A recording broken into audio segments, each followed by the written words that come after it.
This was before we were in the playoffs. The Heat were in the playoffs. He offered me tickets to see the last last home game of this. Yeah, with the fighting spirit, I think it's something that I've had naturally, but trying to be more positive is something I had to work on. And yeah, I'm really happy with how. The thing with the broadcast, I feel like certain moments they don't need to broadcast. I don't necessarily like breaking rackets. I broke one racket on court in a French Open, I think, and I said I would never. 103 double faults. A coach she's firing on court. Legends sounding the alarm. And Taylor Townsend making history while wiping the floor with Venus Williams. Welcome back. Welcome back. Welcome back to Chatterbox, the one place on the entire internet where the tea is always piping hot, the drama is always fully documented, and the tennis gossip hits harder than a Sabalenka first serve on match point.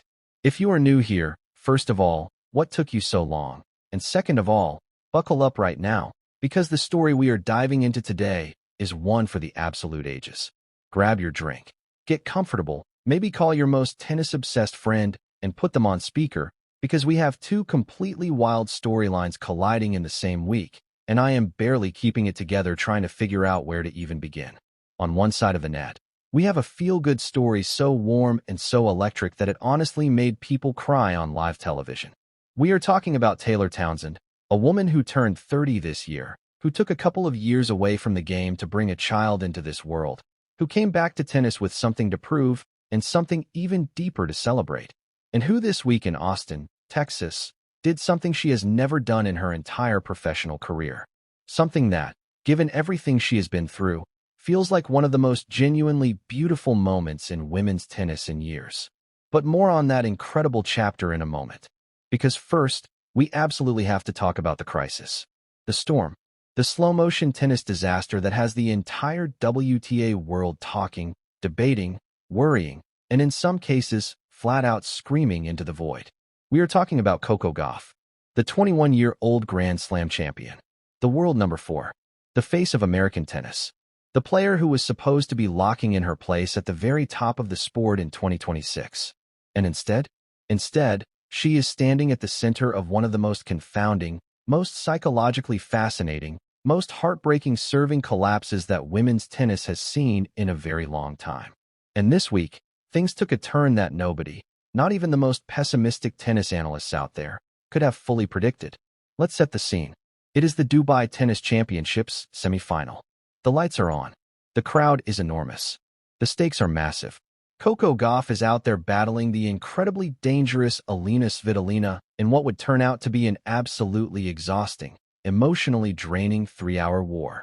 The match goes to 3 sets, with the second set containing a tiebreak that lasted 15-13, the longest tiebreak on the WTA Tour in all of 2026. This is the kind of tennis drama that gets written about in history books. But the moment that everyone is actually talking about, the clip that went viral, the 30 seconds that summed up everything that is going wrong for Coco Gauff right now, had nothing to do with a spectacular winner or a heart-stopping rally. It happened midway through that second set, at 3 games all, 15 all. Coco stepped up to serve. She tossed the ball. She swung. Double fault. And then, the moment that broke the internet, Coco Gauff turned toward her coaching box, specifically toward her biomechanics serve specialist Gavin McMillan, and the microphones caught every single syllable of what she said. She looked directly at her coach and told him, out loud, for the world to hear, words to the effect of, "I have been doing everything you wanted for 6 months. I am not better at all." Stop right there. Read that back. A Grand Slam champion, in the middle of a semi-final, at one of the biggest tournaments of the year, telling her coach on live television that his methods are not working. That is not just drama. That is not just a tabloid moment. That is a complete and total crisis of confidence, a breakdown of trust, and a flashing red warning sign that the relationship between Coco and Gavin McMillan is heading somewhere very, very bad. Now, let us zoom out and understand how we got here, because this story did not start in Dubai. The Coco Gauff serving saga has been building for years, but in 2026, it has exploded into something genuinely alarming. Since the start of this season, across just 4 tournaments, Coco has accumulated 103 double faults. Say that number out loud. 103.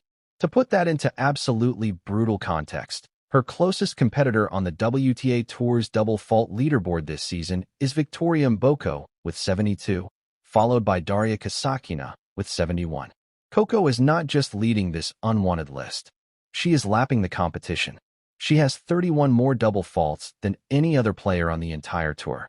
This is where the voice of Kim Clijsters becomes so incredibly important.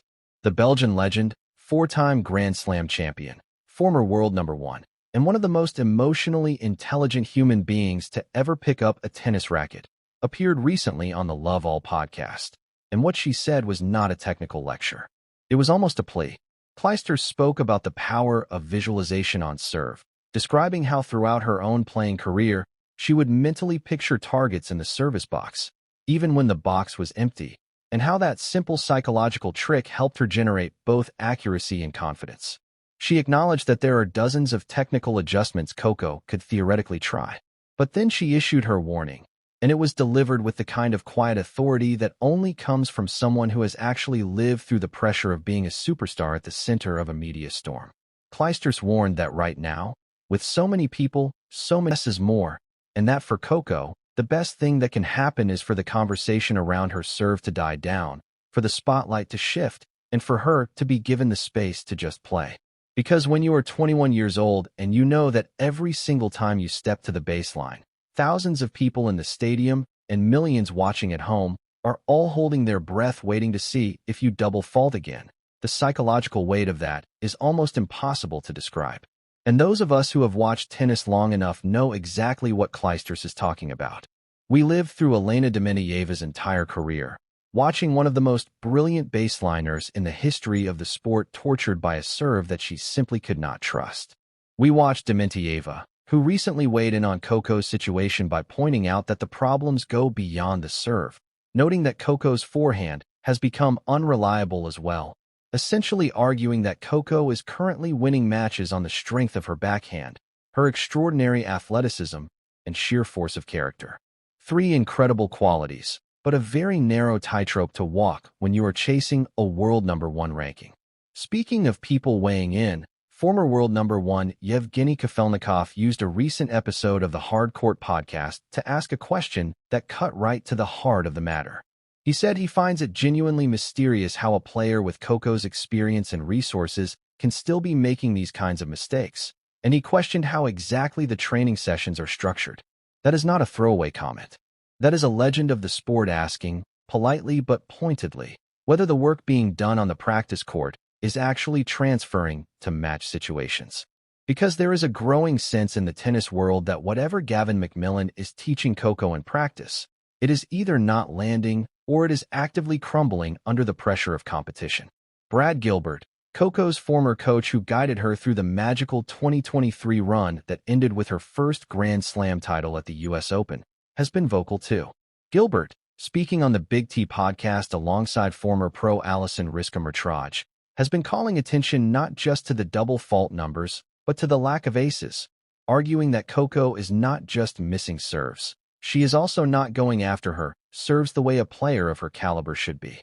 Riska-Mertraj was even more direct, saying that for Coco to beat Sabalenka, Rybakina, and Pegula consistently and climb to world number one, she needs to start taking risks with her serve, trusting her physicality and her athleticism, and actually dialing up the pace rather than nudging the ball in at safe speeds and hoping for the best.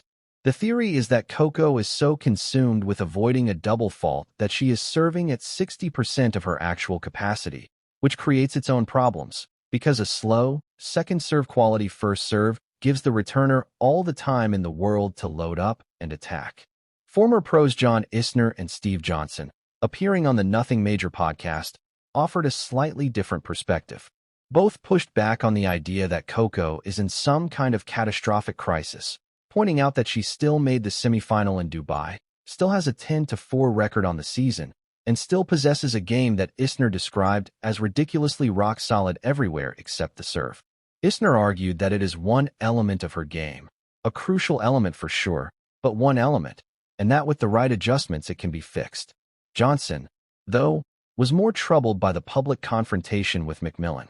The tennis world will be watching every single press conference, every practice session, every first service motion from the moment she steps onto the grounds at Indian Wells.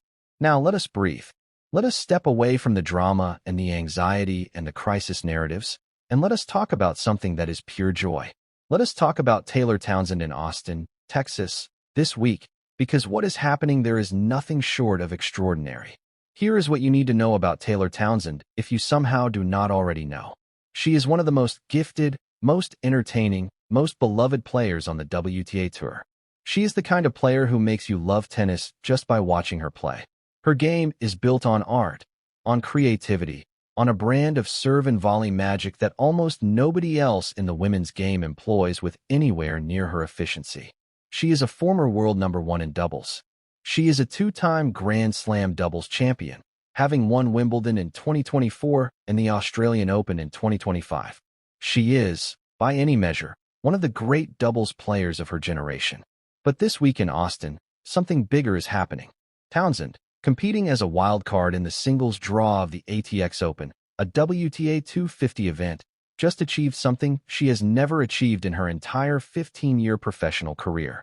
After battling through 3 sets in the quarterfinals against Rebecca Mazarova, coming back from a set down to win 5-7, 6-2, 6-2, Taylor Townsend reached the first WTA singles semifinal of her life. She is almost 30 years old. She has been a professional since she was 15. She has won titles, reached Grand Slam doubles finals, climbed to the top of the world rankings in her discipline, and she had never, not once in all those years, made a WTA singles semifinal. Until this Thursday in Austin, Texas. And the moment it happened, the moment the final point landed and the match was over, Townsend walked off the court and straight into the arms of her 4-year-old son, Adam.